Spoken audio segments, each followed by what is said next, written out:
Okay, y'all, here's the tea. Everyone has some sort of technology they use, a lot, and the king of those devices is the smartphone.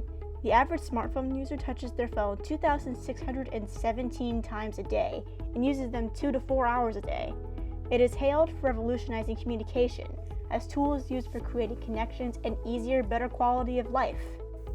However, despite these advances in communication, especially through smartphones and social media, it has also caused in-person interaction to decrease in quality and frequency. Now you may be wondering, how is this possible? Smartphones have given us so many ways for us to communicate, be entertained, and so much more. Well, there are 3 reasons for this. For one, our devices can be addicting and distracting. This has been proven in a study from 2017, where people reported lower enjoyment and feeling more distracted when they used their smartphones during face-to-face social interactions. The cause of this distraction goes down to basic brain functions, dopamine and reward systems. Dopamine is a neurotransmitter that causes us to feel pleasure.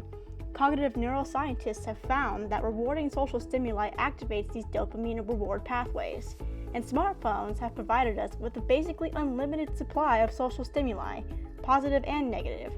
So with every notification, whether it's a text message, a like on Instagram, or an email notification, there is the potential of having a positive social stimulus causing a dopamine influx, or in other words, a high.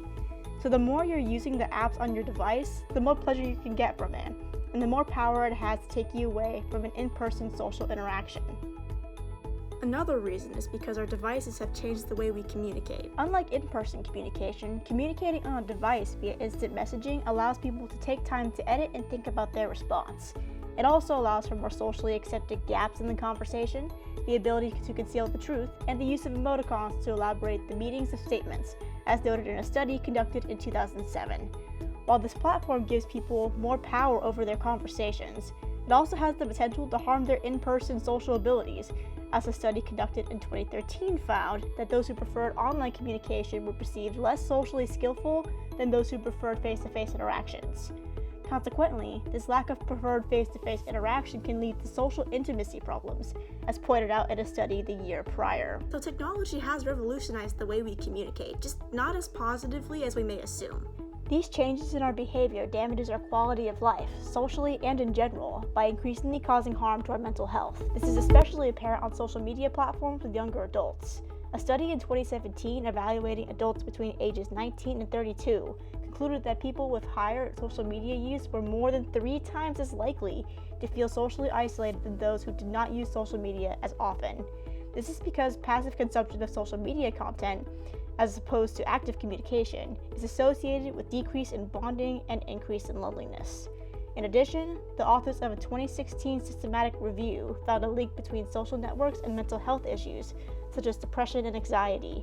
The strength of these links depends on the type of interactions people get online.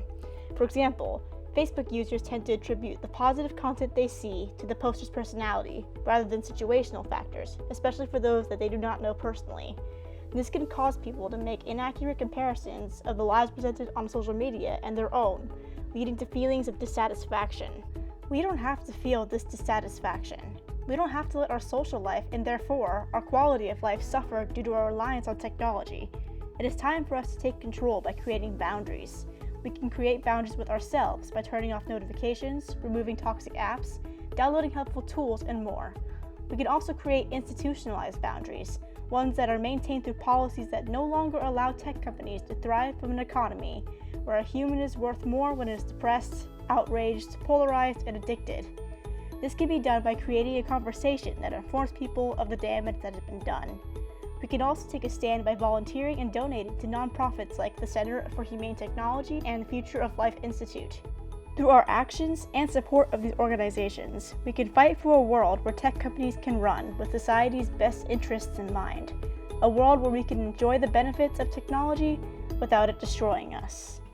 Thank you for taking the time to watch this video. I really hope that it has enlightened you and encouraged you to think about your relationship with your device. But if you still want to learn more about this problem, feel free to check out the sources I used in the bio below. Alright, bye guys!